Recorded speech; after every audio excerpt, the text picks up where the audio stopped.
Vídeo novo no canal. No vídeo anterior eu abordei o nascimento do judô, como ele surgiu, por que ele surgiu e a figura do professor Jigoro Kano como seu fundador e catalisador da mudança da japonesa naquele momento. E agora, nesse vídeo novo, eu vou abordar um pouco sobre o judô tradicional, as suas práticas, as suas condutas, os seus nomes, que é muito importante para a gente entender como funciona uma aula tradicional de judô.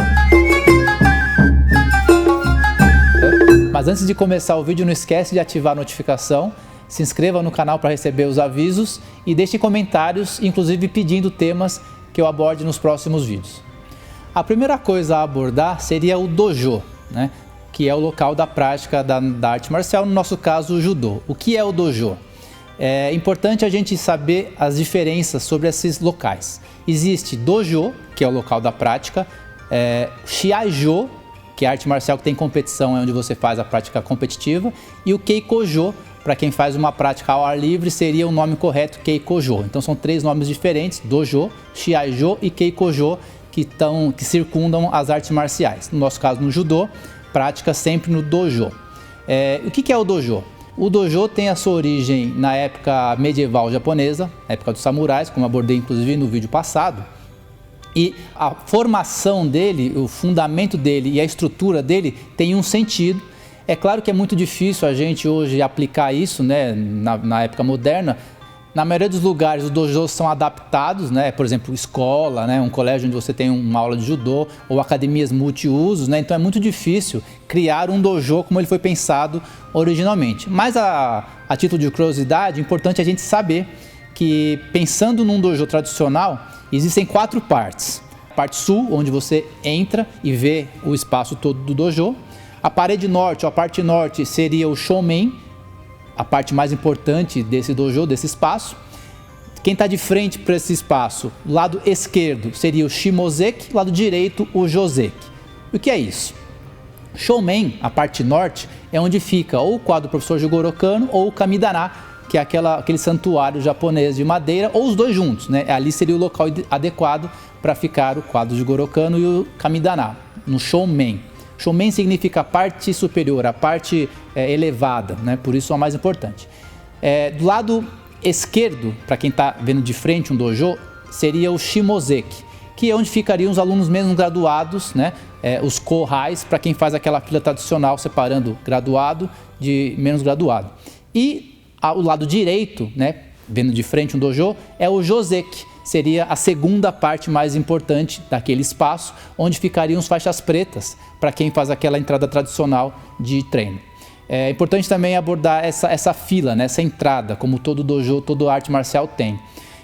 Os alunos ficando alinhados, uns de frente para o outro, com o professor na frente, com o sensei na frente, é uma opção mais tradicional, ou os alunos todos de frente para o sensei, e por ordem de graduação, da esquerda para a direita, o sensei olhando a fila.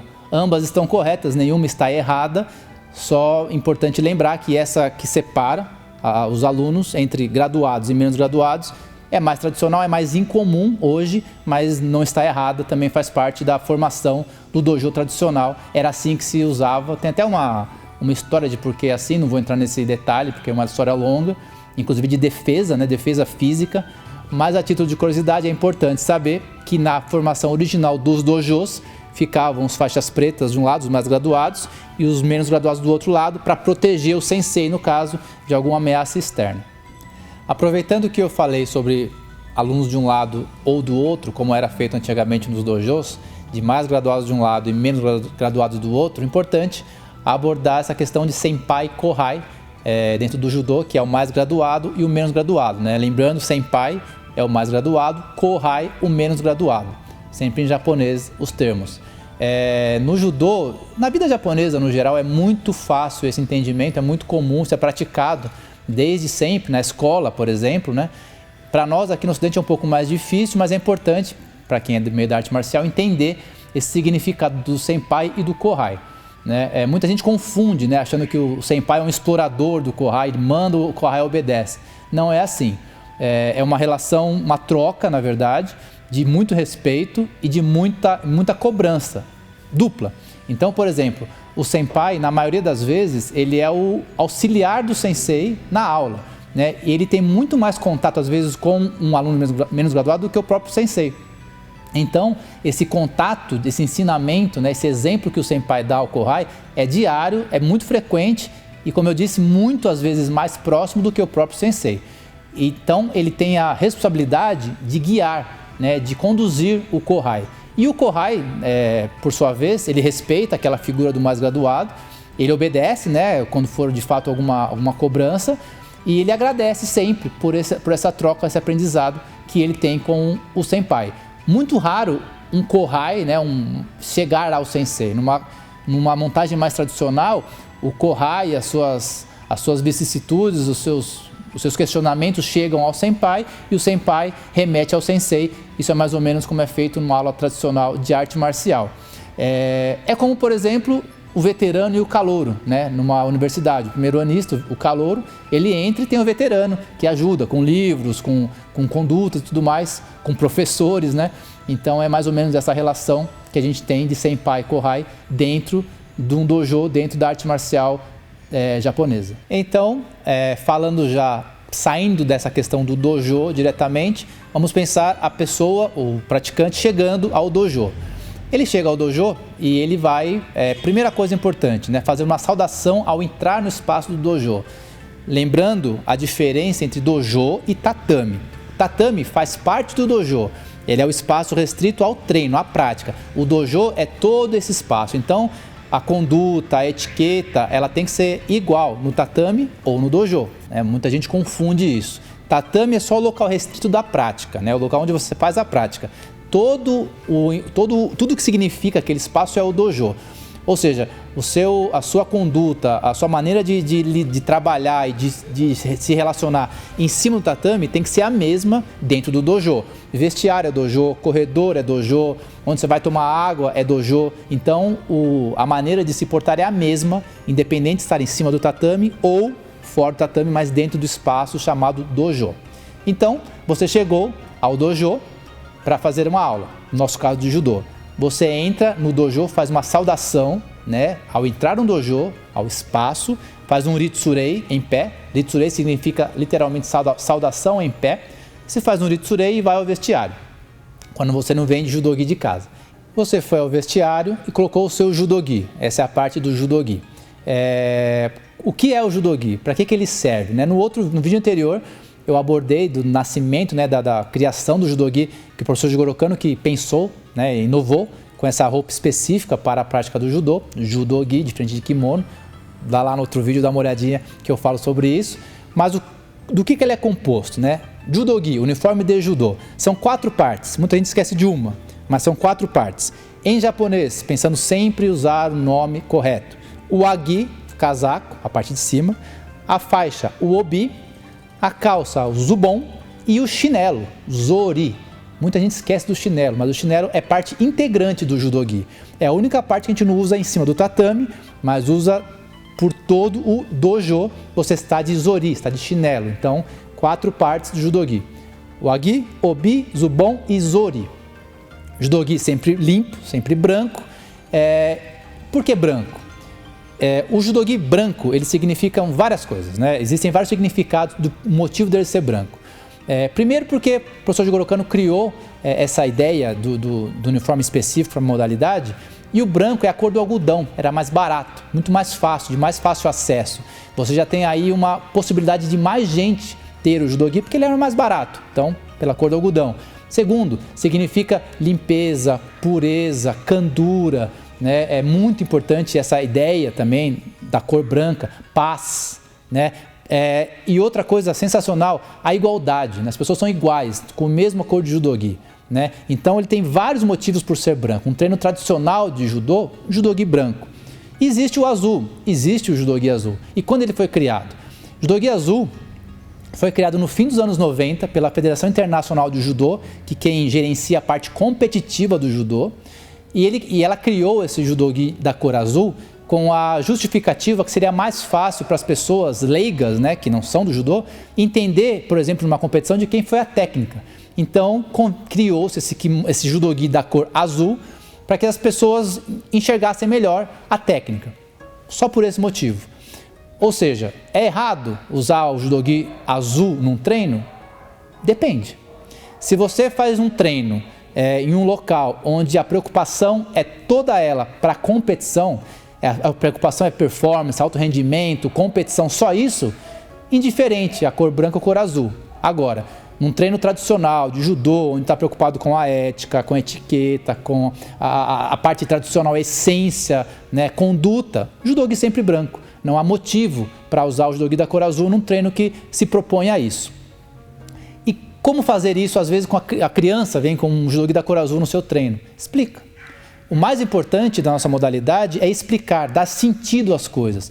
Avisa para os pais, olha, o Judogi é branco, por isso, aquilo, outro. Evite esse Judogi da cor azul, se não for uma questão de altíssimo rendimento. Por exemplo, eu vou disputar um campeonato mundial de judô. Eu uso o meu Judogi azul e branco. Qualquer atleta que vai para uma competição de alto rendimento leva o seu Judogi azul. Para aquele momento, ele é feito para aquilo. Treino de judô tradicional, Judogi branco, sempre branco, por tudo isso que significa. E é muito importante que expliquem para os responsáveis o porquê dele ser branco. Tudo que tem sentido fica mais fácil das pessoas entenderem e de prosseguirem da maneira correta, né? Então, Judogi branco e azul, nessas coisas específicas de alto rendimento, não faz diferença a cor dele. Agora, o que é muito errado, e aí sim são outras cores de Judogi. Judogi é branco, no caso de competição, branco e azul. Agora, cor-de-rosa, camuflado, preto, isso é uma violência para a nossa modalidade, deve ser combatida sempre, é um erro muito grande e nunca deve ser nem permitido a possibilidade de sair dessa questão do branco e azul quando for uma coisa de competição. Judogi são essas duas maneiras que existem oficiais, né, no treino e na competição. Então você adentrou ao dojo, foi ao vestiário, colocou o seu Judogi branco num treino tradicional de judô e vai iniciar a prática. Qual é a conduta? O que fazer? Primeira saudação ao entrar no tatame. Lembra que você fez uma saudação para entrar ao dojo, se trocou, tá de Judogi, agora vai entrar ao tatame, vai subir ao tatame. Saudação em pé, né, que é o Uritsurei, saudação em pé. Você faz a saudação e se desloca para a fila do seu lugar, né? Dependendo da sua graduação, você está no lugar da fila para começar o treino. Geralmente o treino é feito, a fila, né, aqui no ocidente, é feita com uma pessoa ao lado da outra, né, de frente para o sensei, do mais graduado, à esquerda do professor, do sensei, ao menos graduado. Então você vai até o seu local, pela sua graduação, e fica de 6A, que é essa posição que eu estou agora, para iniciar o treino. Alguns locais ainda até fazem uma saudação em pé, para iniciar o treino. Isso não é muito comum, não está errado, né, mas convencionou-se e é mais tradicional fazer a saudação inicial e final de aula em 6A. É fazer o Zarei. Zarei significa saudação ajoelhado, saudação de joelho. 6A literalmente significa sentar confortavelmente, sentar silenciosamente. Essa é a posição. Então, você está lá no seu lugar e vai começar o treino. Geralmente, quem comanda as palavras é o mais graduado da turma ou o sensei, né? Geralmente o mais graduado, ele comanda o sensei, ensinar ele o que falar, qual é o comando, e ele faz esse início. E o que seria isso? As pessoas alinhadas, uma ao lado da outra, com quantas filas forem, depende do volume do treino, e o primeiro da fila fala Kyotsuke. Kyotsuke significa atenção em japonês. Todo mundo fica atento na posição de 6A. Aí o comando é Shoumen ni rei, significa saudação para Shoumen. O sensei vira ao professor Jigoro Kano, ao quadro dele, faz uma saudação. E ele continua. Sensei ni rei, saudação para o sensei. O sensei vira de frente para os alunos e fazem mutuamente uma saudação. Começou a aula nesse momento, né? A aula está iniciada. Mesmo com um treino de crianças, é muito importante ensinar a criança, né? É mais fácil, inclusive, a criança aprende mais, né? Ainda mais uma língua estrangeira, ela tem mais facilidade. É muito importante uma criança, inclusive, comandar esse treino, né? O sensei ensina a ela qual o comando e ela puxa esse início de aula. Então, relembrando, início. Shoumen ni rei, saudação para Shoumen, para a parte elevada, a parte superior. Sensei ni rei, saudação para o sensei. E aí o treino se inicia. É muito comum também, nesse início de treino, após a saudação inicial, o professor, o sensei, manter esse comando para o mais graduado, que é o Taiso. E por que é muito importante usar sempre os termos em japonês? Pensando nessa ideia que inclusive eu falei no vídeo passado do professor Jigoro Kano de universalizar o judô, ser para todos, a língua unifica muito, né? Então você usando os termos corretos, como deve ser feito em qualquer lugar que você pratique judô, você pode fazer judô no Brasil, na China, no Japão, na Alemanha, na Noruega, e os termos serão sempre os mesmos, todo mundo vai entender o que está se falando. Então neste caso, voltando para o início do treino, saiu do rei inicial, saudação inicial, começa o Taiso. Taiso é o aquecimento, né? É a ginástica geral. Cada grupo tem uma maneira de trabalhar, mas pode ser um alongamento, pode ser um aquecimento um pouco mais específico, mas é o Taiso, feito muitas vezes pelo mais graduado ou pelo próprio sensei. Uma aula tradicional vem o Taiso logo no início do treino. É a preparação do corpo para a prática que vem em seguinte. Pensando na sequência tradicional, depois do Taiso vem o Ukemi. E aí é uma das coisas mais importantes que a gente tem no judô, se não a mais importante, que é a queda. Ukemi significa queda em japonês. Existem várias quedas no judô, queda para trás, queda para frente, queda para os lados, queda com rolamento, tudo em japonês. Então para trás o Shiro Ukemi, para frente Mae Ukemi, para os lados Yoko Ukemi, rolando para frente Mae Mawari Ukemi. E aqui é importante um entendimento. É muito comum, até mais comum inclusive, nos treinos aqui no Brasil, as pessoas falarem Zenpo Kaiten Ukemi. Não está errado. Zenpo Kaiten Ukemi ou Mae Mawari Ukemi é exatamente a mesma coisa, significa a mesma coisa. A diferença é que esse termo Zenpo Kaiten é um termo muito mais marcial, é restrito praticamente ao meio marcial. E até um japonês, por exemplo, que mora lá no Japão, que não faz arte marcial, ele é capaz de não entender o que é Zenpo Kaiten, porque é um linguajar muito específico, né? Como se fosse algo militar, que só quem é do meio que entende. Então, como é uma herança marcial, é muito mais comum falar em Zenpo Kaiten Ukemi. Eu já adoto Mae Mawari Ukemi porque eu acho que é mais moderno e mais pessoas conseguem entender e faz um pouco mais de sentido. A gente usa muito mais isso no dia a dia. E a mesma coisa para a queda para trás. A gente fala o Shiro Ukemi ou Koho Ukemi. Koho Ukemi também é a mesma coisa aqui atrás, como o Shiro, mas é uma linguagem mais restrita marcial. Então, dando sequência, você faz o Ukemi, faz as quedas, né? É importante deixar a gente sempre lembrar disso, né? Não existe um treino de judô feito inteiro, seja de 1 hora, de 2 horas, sem fazer o Ukemi. O Ukemi tem que ser praticado todos os treinos, indistintamente, porque é a parte mais importante da nossa proteção, né? Quando você não consegue evitar uma técnica, você não conseguiu defender ou com Tai Sabaki, que eu vou chegar lá, ou com o Hara, que é uma defesa de postura, e você não conseguiu fazer essa defesa e a pessoa encaixou um golpe, você vai cair. Qual é a defesa do judoca? O Ukemi, queda, né? Aprender a cair. Isso é fundamental para a proteção do nosso corpo e também em outro patamar, mas totalmente ligado, a gente ter essa noção para a nossa vida, né? Que a ideia do judô é levar para a sociedade, para fora do tatame. Então, aquela pessoa que está acostumada, que aprende a cair e levantar, cair, levantar, cair, levantar, ela vai ter a mesma atitude na sua vida, no seu cotidiano, vai perder, mas vai estar sempre em pé, né? Porque é importante sempre deixar isso claro, né? A gente perde muito mais do que ganha, muito mais.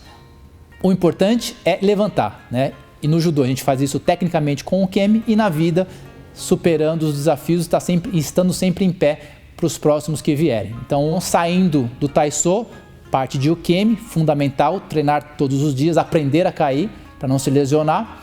Depois do Ukemi, é muito comum também um treino de Tai Sabaki. O que é Tai Sabaki? Tai Sabaki é o movimento do corpo, é como você se movimenta, se desloca no tatame, né? O Tai Sabaki, ele vai te ajudar não só na questão do seu equilíbrio, quanto de fato na entrada de uma técnica ou defesa de uma técnica. Esse é o Tai Sabaki, né? Movimentação, deslocamento pelo tatame, aprender a se equilibrar, aprender a conduzir e ser conduzido, no caso, o treino em conjunto. Depois, fizemos o Taiso, fizemos os Ukemis, fizemos o Tai Sabaki. Aí vem a parte do Uchikomi. Uchikomi literalmente seria entrar dentro, né? É a tal da repetir a técnica, né? O que é, pensando tecnicamente para a aplicação de uma técnica, é o mais importante, é o Uchikomi, é onde você desenvolve a sua habilidade técnica com as técnicas que você tem preferência, ou que você vai ganhando conhecimento. Esse é o Uchikomi. E aqui está algo muito importante a ser falado. O Uchikomi é feito em dupla. Até existe o Uchikomi sombra, né, que você faz sozinho, com movimentação, mas para ter mais efeito prático é feito em dupla. E como é que a gente começa a fazer esse Uchikomi? Você se posiciona um na frente do outro, os alunos, né, os colegas de treino, e fazem uma saudação. Importante isso. Então a gente fez uma saudação para entrar no dojo, uma para subir ao tatame, uma para começar a aula. Aí vem o Taiso, vem a queda, que é individual, agora vem o Uchikomi. Sempre em dupla, nesse sentido. Saudação. Se eu fizer o Uchikomi com 50 pessoas diferentes, eu faço 50 vezes uma saudação para iniciar e peço, por favor, e faço 50 vezes uma saudação agradecendo, falando arigatou gozaimashita. É muito importante isso, né? Não existe limites para fazer saudação. Cada vez que eu inicio uma técnica, eu faço uma saudação e falo onegai shimasu. Por favor, treine comigo, me empreste o seu corpo, eu empresto o meu para você, vamos treinar. Treinei, pratiquei com essa pessoa, vou terminar outra saudação, outro ritsurei e falo arigatou gozaimashita. Muito obrigado pela prática, por ceder o corpo para eu treinar. Então você inicia a prática com alguém e fala onegai shimasu. Aqui é importante a gente fazer um comentário. É muito comum nas artes marciais a gente escutar os. Muita gente fala os. Agora até no MMA falam os. O pessoal do jiu-jitsu brasileiro falam os também, bate a mão na perna. Não é certo. Primeiro, o os. O que significa o os? Existe várias teorias do que poderia ser esse os. A mais aceita é que o os seria uma redução do onegai shimasu, né? É a mais aceita. Como aplicar esse os para quem vai usar o os? Pensando que ele é uma redução do onegai shimasu, é no momento de pedir alguma coisa a alguém, de iniciar alguma coisa a alguém, e não em qualquer hora, né? Como muito comum a gente vê todo mundo falando os, sem saber do que se trata esse os. Eu prefiro sempre onegai shimasu, que é a palavra completa, sabendo muito bem o que ela significa e quando aplicá-la. Então esse os, muito cuidado, né? E outra coisa, saudação batendo a mão na perna, isso não existe, isso é um erro muito grande também, que uma pessoa fez e muitas copiam. Saudação é com a mão colada ao corpo, sem som, apenas um movimento de reverência entre os dois, falando onegai shimasu, evitando esse os, ainda mais não sabendo o que significa o tal do os. Então, praticando o Uchikomi, né, o tempo que demora depende muito do sensei, da maneira que ele está tocando o treino, mas uma montagem tradicional é essa, né? Nessa sequência toda, fez o Uchikomi, onde tem que ser muito bem feito, porque é onde você apura toda a parte técnica, né? Você, de fato, aprende, né? O seu corpo aprende a técnica pedida no Uchikomi. Então, pensando na sequência, depois do Uchikomi vem o Randori, que é o treino livre, né? Literalmente, Randori significa treino livre. E o som é Randori. Muito comum escutar Randori. Está errado, né? Foneticamente, não faz nenhum sentido em japonês falar Randori, e nem Rei. É Rei inicial, Rei, Ro e Randori. Que é o treino livre. O que é importante no Randori é essa questão de treinar, né, em dupla e solto, né, fazer o máximo possível para que não seja uma simulação de competição e cair, né, fazer o kemi, praticar o kemi. Quem tem dificuldade em fazer a queda corretamente e se lesiona, automaticamente vai ter um Randori ruim, vai ter um desempenho ruim no Randori, porque tem medo, né? Vai machucar, ela prefere nem fazer uma técnica para evitar um contra-ataque. Então ela já luta mais travada, o que não é o ideal. Por isso a importância tão grande de desenvolver a parte de queda para que o seu Randori flua mais fácil, né? Seja mais solto e com muito mais qualidade. Importante também a gente saber que ao invés do Uchikomi do Randori, pode ser feito inclusive o kata, né? Eu vou fazer um outro vídeo só para explicar o que é o kata, mas é tão importante quanto, e também é um treino específico da parte de kata. Existem 7 katas no judô, não é o caso nesse vídeo agora, mas também é feito neste momento, depois de um aquecimento, depois das quedas, poderia ser feito o treino de kata ao invés do Randori. Eu não posso deixar de tocar num assunto que é muito sensível, principalmente ao judô infantil, mas que é muito errado, sim, e é esse o nome, está errado, quando professores para querer agradar ou para querer facilitar o ensino do judô para a criança, ao invés de usar os nomes corretos em japonês, usa, por exemplo, o golpe da bananinha, o golpe da vassourinha, o enforca a galinha, existe até isso no nosso meio. E isso, além de ser muito errado, não faz nenhum sentido, pois a criança, mais do que qualquer adulto, ela tem facilidade no contato com uma língua estrangeira, né? Justamente por ser criança. Uma criança aprende o nome Deashi Barai, aprende o nome Seo Inage, aprende o nome Outigari. Isso tem que ser estimulado, né? A gente tem que falar sempre em termos japoneses e não querer criar um nome lúdico para que a criança tenha mais facilidade.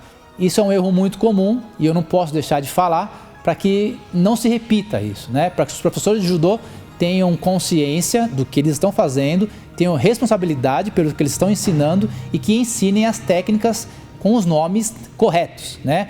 O kemi, no caso de queda, golpe de judô, técnica de judô, Seo Inage, Outigari, Deashi Barai, Uchimata. Então, muito importante, precisamos usar sempre a terminologia japonesa para que qualquer pessoa do judô treine judô em qualquer lugar do mundo.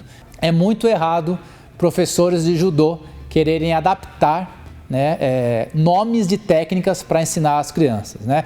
Adaptação em aula sobre espaço, algum tipo de movimento, muito bom, muito bem-vindo. Agora, querer adaptar nomes de técnicas de judô é um erro muito grande e que os professores não devem cometer, porque essa criança vai crescer com o nome, golpe da bananinha, golpe da vassourinha, o enforca a galinha, quer dizer, é um desserviço à modalidade. Fizemos todo o treino, pensando num treino tradicional de judô, rei inicial, Taiso, Ukemi, Taisabaki, Uchikomi, Randori ou Kata e vamos terminar a aula. As pessoas vão para os mesmos lugares que iniciaram o treino, né? A parte final, da saudação final, o Rei-Ho final. Então, você se desloca ao seu lugar que você fez no início, que você estava no início, para terminar. O início e o final da aula é exatamente igual. A posição das pessoas são as mesmas, né? Lembrando sempre que é por ordem de graduação, de frente para o sensei ou naquele mais tradicional, faixas pretas de um lado e menos graduados de outro lado. Indiferente de como for feito, é essa diferenciação por graduação. Então você está lá de novo em 6A, né? Lembrando 6A, sentar confortavelmente, sentar silenciosamente e vai esperar o comando ou do sensei ou do mais graduado. Diferente do início, onde ele inicia com uma saudação para shoumen, ele vai terminar com a saudação para o shoumen. Então, o que é falado? O primeiro da fila, geralmente, ou o sensei vai falar de novo, Kyotsuke, atenção, todo mundo atento na posição de 6A. Aí ele fala mokuso, aqui tem uma mudança grande. Mokuso é onde as pessoas fecham os olhos e, grosso modo, meditam. O que é o mokuso? É importante a gente entender o que significa esse mokuso. O mokuso, no judô a gente tem duas coisas diferentes, o mokuso e o mokuto. São totalmente diferentes, não devem ser confundidos. Mokuso é para você, é uma forma de transição, né? A tradução mais exata seria essa transição, essa mudança de estado. Então, imagina que você está trabalhando, passou o dia inteiro fora e você entrou num dojo para treinar judô. Você teve a transição de espaço, de mente, de ambiente, de energia. E você começou a fazer aula de judô. Fez a aula inteira e aí você vai ter que voltar à vida, voltar à rua. Esse mokuso serve para isso, essa fase de transição, de mudança de comportamento e de estado de espírito. Esse é o mokuso que você faz para você. O tempo depende muito de quem está comandando. Pode ser de 20 segundos, pode ser de 2 minutos, 5 minutos. O mokuso varia de acordo com quem está puxando o mokuso. Então, mokuso é aquele momento onde as pessoas fecham os olhos, relaxam, esvaziem a mente, mais ou menos isso significa mokuso, esvaziar a mente, e faz a transição daquele momento para o próximo. Mokuto, que eu falei anteriormente, é para alguém. Então, por exemplo, alguém está doente, ou alguém faleceu, e o grupo que tem contato com essa pessoa quer fazer uma homenagem, né? Pensar em alguém, faz-se o mokuto. Então, o mokuto não é muito comum no dia a dia, o mokuso sim. Então, literalmente, esvaziar a mente nesse sentido e fazer a transição de energia de ambientes é o mokuso. Então, voltando. o primeiro da fila, ou o sensei, fala Kyotsuke Mokuso, todos os olhos fechados, fazendo essa transição, esvaziando a mente. Aí ele fala Yame. Yame significa parar, simples, parar o Mokuso. As pessoas abrem os olhos. E aí o comando de saudação. Ele fala Sensei ni rei, saudação para o sensei. E aí Shoumen ni rei, saudação para Shoumen, é onde o sensei vira para o Shoumen, onde está lá o quadro do professor Jigoro Kano e o Kamidana, ou os dois juntos, e fazem a saudação, e aí o treino está encerrado. Geralmente se levantam, fazem mais uma saudação em Iritsurei, e o treino está finalizado. Isso é mais ou menos uma montagem de uma aula padrão, tradicional de judô, né, desde o seu início, com todas as suas especificidades, e o final, né? Lembrando sempre que o final e o começo da aula é feito igual, com a saudação em 6A. Então é isso. A ideia desse vídeo era abordar um pouco esse universo do que significa a chegada ao dojo, que é ele, e como se portar em cima do tatame, fazendo um treino, usando sempre os nomes japoneses, né, incentivando que as pessoas falam e repitam o nome, que fica muito mais fácil. Aula sempre desta maneira, aula tradicional. E eu espero que vocês tenham gostado do vídeo. Não esqueçam de colocar comentários e, por favor, comentem, né? Se você faz assim na sua academia, no seu dojo, na sua escola, se esses termos são fáceis para você, se tem dificuldade, se você é estimulado a fazer dessa maneira, ou se não, se é totalmente diferente a maneira que você faz o seu treino de judô na sua academia. Não esqueça de compartilhar, ativar o sininho aí para receber as notificações que viram mais vídeos. E é isso, curtam, compartilhem, se você gostou com os seus amigos, se você não gostou, mande para o seu inimigo, mas é importante esse feedback para que os próximos vídeos sejam de acordo com o que vocês precisarem e o que vocês necessitarem. É isso, abraço a todos.